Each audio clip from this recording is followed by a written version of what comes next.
Olá, boa noite, boa tarde. Meu nome é Márcio Shizuka, eu nasci e cresci aqui no Mato Grosso e morei bastante tempo no Japão. A gente está aqui no meu escritório, no meu estúdio, eu trabalho com fotografia também, trabalho com palestra.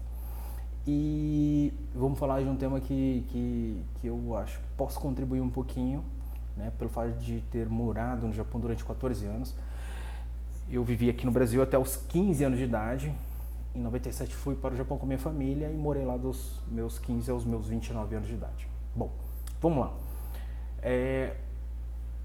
Estou aqui a pedido, evidentemente, deixa eu agradecer a oportunidade, a Joana, o Jonas, a Yasmin, a Neirilane e a universidade, a Unigran, que está com uma atitude, eu acho que é bem interessante, esse intercâmbio cultural, essa troca de informações, eu acho que é muito válida, em todos os aspectos. Inclusive, as palestras que eu trabalho estão um pouco em cima dessa temática, desse tema, trabalham junto nesse sentido, mas é mais, vamos dizer assim, voltada para as boas práticas japonesas, principalmente sociais e educacionais.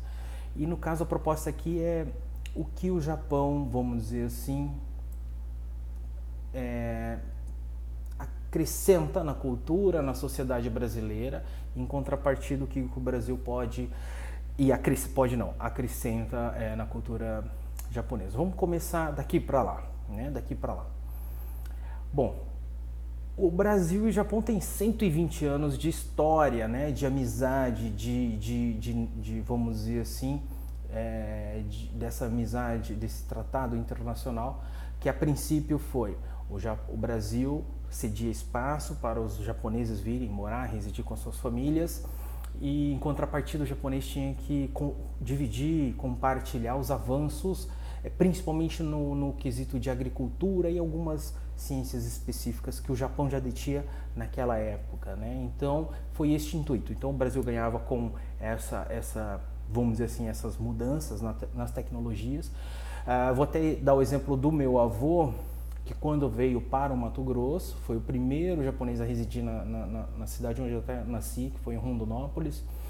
Na época o meu avô plantava, ou seja, era agricultor, e ele cultivava, se eu não me engano, algumas hortaliças que aqui até então os brasileiros não conheciam na época, Então, olha só, a gente está falando de 60 anos atrás, mais ou menos, 70 anos atrás, o brasileiro aqui no Mato Grosso não comia repolho, berinjela, couve-flor, entre algumas outras, e o meu avô plantava e minha avó fazia um trabalho vamos dizer assim, de conscientização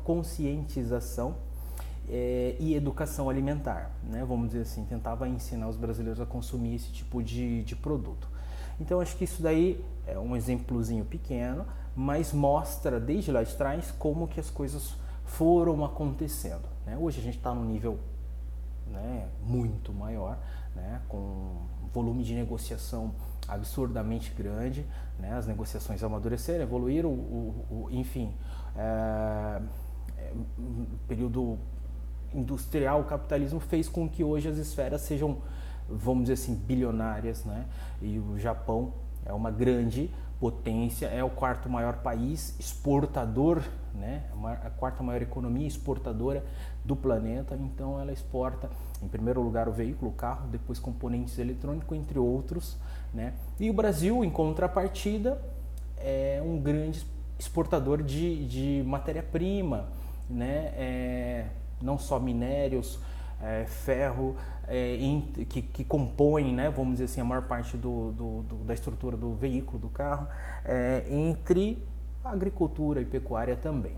Então o Brasil fornece muita matéria-prima e agricultura, produtos de agricultura, ou do agronegócio e da pecuária, e o Japão, obviamente, pelo fato de ser um país industrializado e desenvolvido, tecnologia. Fora isso, que isso é óbvio, todo mundo já sabe, eu acredito que o que o Japão traz de bastante, vamos dizer assim, rico para não só o Brasil, mas acho que para o mundo todo, é a organização social. Eu acho que isso daí é um ponto que eu acho que é diferenciado mesmo, não tem jeito.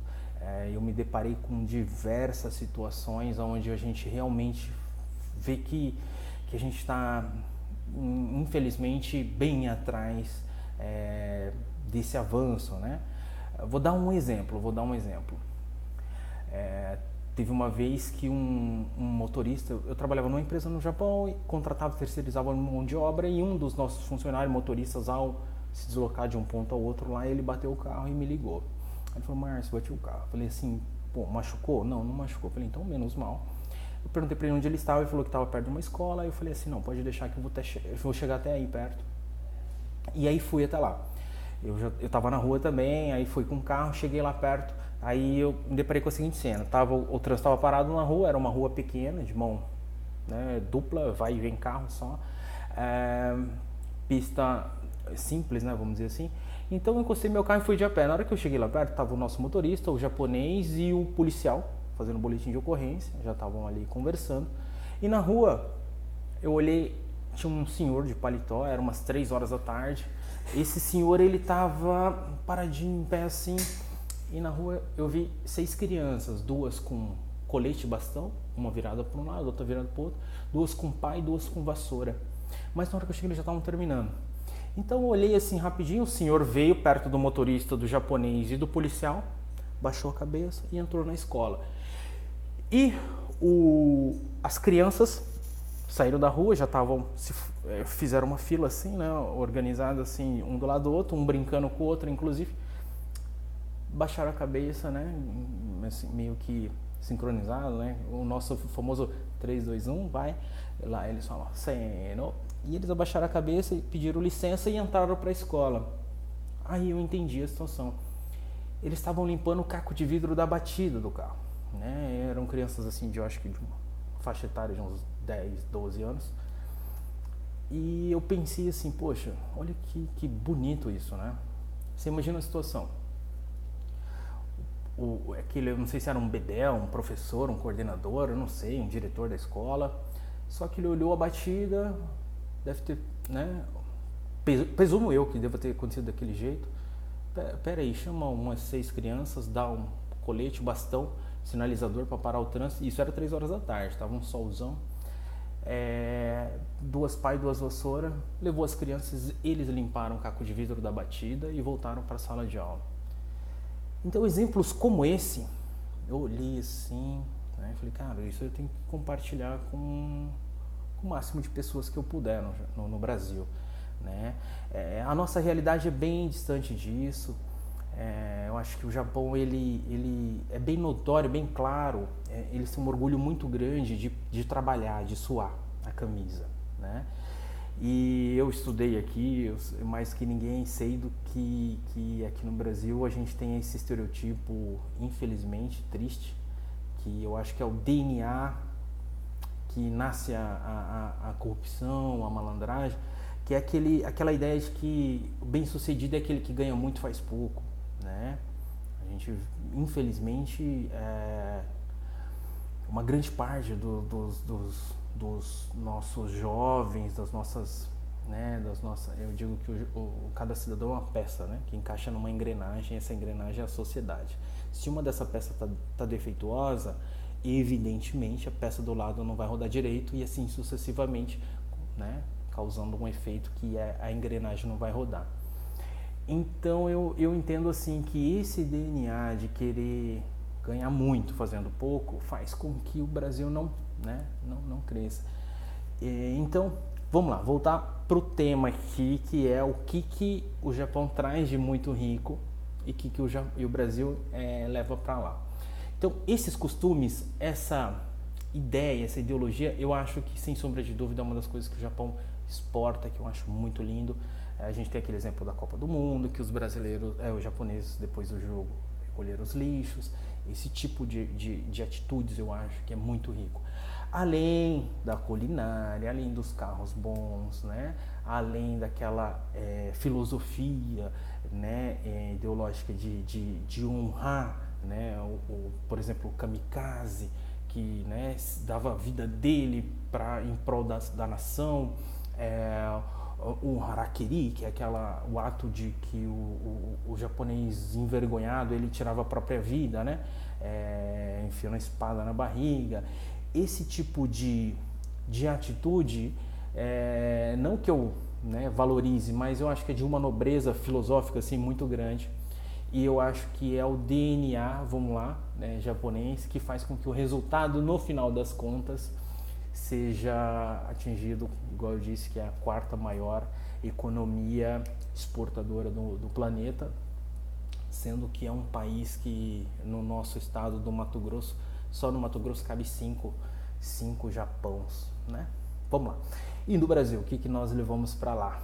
Além de alegria, né? Além de samba, além do churrasco, né? Do churrasco, além do futebol, né? Que o Zico, inclusive, foi o grande precursor do futebol no Japão. Antes do Zico ir, o futebol, se eu não me engano, ele era o sétimo, oitavo esporte mais praticado do Japão.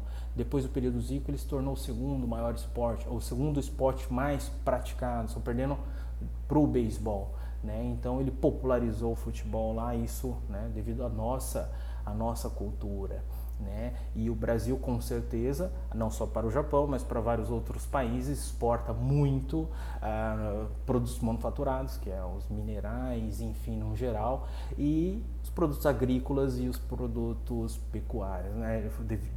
Oriundos da pecuária, enfim. Então, além disso tudo, eu acho que o calor humano japonês, brasileiro, desculpa, tentar deixar claro, por mais que pareça eu não sou japonês, eu achava que eu era japonês.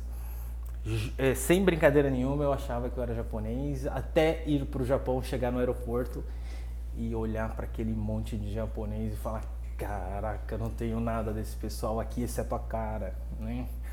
É bem diferente mesmo. Mas enfim, né? Eu acho que o Brasil leva muito desse lado, né? Por exemplo, eu estou no Brasil, optei por voltar para cá, para viver aqui, por conta do estilo de vida nosso, por conta da qualidade de vida nossa. Eu acho que se a gente trabalhar, eu até brinco dessa forma, até uma forma que eu acho, se você trabalha 50% que você trabalha no Japão, aqui no Brasil, independente do segmento que você atua, não tem como dar errado, né? Não tem como dar errado. Lá o brasileiro e o japonês que trabalham lá, trabalha muito. Eu acho que até excede, né? Extrapola, vamos dizer assim, um padrão de qualidade de vida que seria saudável, né? E o brasileiro já é um pouco na contramão disso, né? Igual eu falei agora há pouco do DNA brasileiro, eu acho que não precisa tanto, a gente tem que ter consciência de que a gente tem que fazer a nossa parte da melhor forma possível, né? Em respeito ao próximo, né? Em respeito, evidentemente, né? Ao crescimento de um todo, e independente do segmento, da área de atuação de cada um, a gente tem um papel na sociedade que temos que executá-lo da melhor forma possível, né? Só assim a gente vai conseguir crescer, né? Independente se é um cargo público, privado, prestador de serviço, comércio, enfim, né? Eu acho que a gente tem que... Uma coisa que eu vejo assim, que é bem...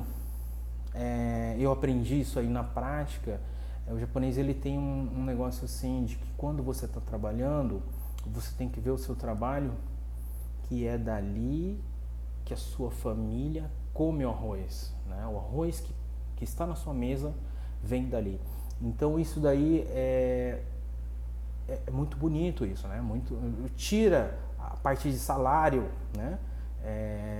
De o quanto eu ganho, e sim o foco naquilo que eu faço, né? O foco sai de o quanto eu ganho para aquilo que eu faço, né? Por que eu faço aquilo, vamos dizer assim. Então isso muda bastante, isso faz com que mude, né, completamente a nossa interpretação com relação a isso. Bom, a gente deu 14 minutos de vídeo aqui. Hoje é meu aniversário, eu vim aqui no escritório somente para fazer esse vídeo. Até tô de camiseta aqui, não tô nem, vamos dizer assim, de traje de trabalho, mas vim aqui especialmente para contribuir, colaborar um pouquinho tentando ser um pouco mais prático, né? Tentando mostrar um lado mais humano, né? Porque a comida a gente sabe, o carro a comida japonesa a gente conhece, o carro também, os grandes, vamos dizer assim, as grandes indústrias eletrônicas, Sony, Panasonic, Canon, Nikon, isso aí a gente também conhece, a gente já também sabe, mas eu acho que isso aí está no final, isso aí é o resultado. A gente tem que olhar, eu acho que o foco tem que estar no porquê que se consegue atingir esse resultado, né? Eu acho que a resposta está aí, está nas atitudes no dia a dia, é aí que faz acontecer. É aquela história, né, do 1% tem que ser a inspiração, 99% é transpiração, tem que fazer acontecer e não ficar, vamos dizer assim, né, de blá blá blá, de mimimi. A gente tem que suar a camisa, tem que fazer as coisas acontecerem para que isso, para que todos, né, possamos crescer e nos desenvolver. Então eu acho que o Japão traz muito disso e o brasileiro em contrapartida para lá, né, eu acho que leva muito mais esse calor, esse material humano, né? No período que eu cheguei em 97 para o período que eu voltei para cá em 2011, mudou muito a aceitação dos japoneses para com os estrangeiros, né? Eu sentia em 97 uma sociedade muito mais fechada, porque eles são fechados até mesmo com eles, né? O que dirá com outras nacionalidades, né? Então, às vezes a pessoa até estranha, fala assim, poxa, o japonês é um pouco preconceituoso, e ele me tratou assim, o assado, e eu até falo assim, não é isso, né? Depois, até eu já pensei um pouco dessa forma, mas depois entendendo um pouco mais, o japonês, diferente dos ocidentais no geral, o que eles fazem? Eles, primeiro, conhece e vai, à medida que o relacionamento vai acontecendo, vai depositando confiança, né? O brasileiro e o ocidental no geral, né? Chega e fala assim, não, entra, fica à vontade, aí dá a confiança e aí se a pessoa pisar na bola, se tira a confiança, né? Então essa é uma diferença bastante grande entre as duas sociedades. Opa, beleza. Desculpa aí, um parceiro meu tá trabalhando aqui do lado e veio trazer um cabo aqui, mas vamos lá. Então eu acho que essa é uma diferença bastante grande entre as duas sociedades. E, bom, vou ficar por aqui, 17 minutos e 40 segundos. Espero ter ajudado um pouquinho. Foi mais uma conversa do que qualquer outra coisa. Uma conversa assim, só de uma pessoa, mas assim, eu me senti como se eu estivesse falando com um amigo aqui, né? E não tentando levantar dados e estatísticas ou ser pontual demais, enfim. Beleza? Espero ter contribuído aí com vocês e qualquer coisa estou à disposição aí, né? A Joana tem, enfim, o WhatsApp, tem as redes sociais aí, se quiser ver um pouquinho do trabalho que eu venho fazendo, é só seguir aí.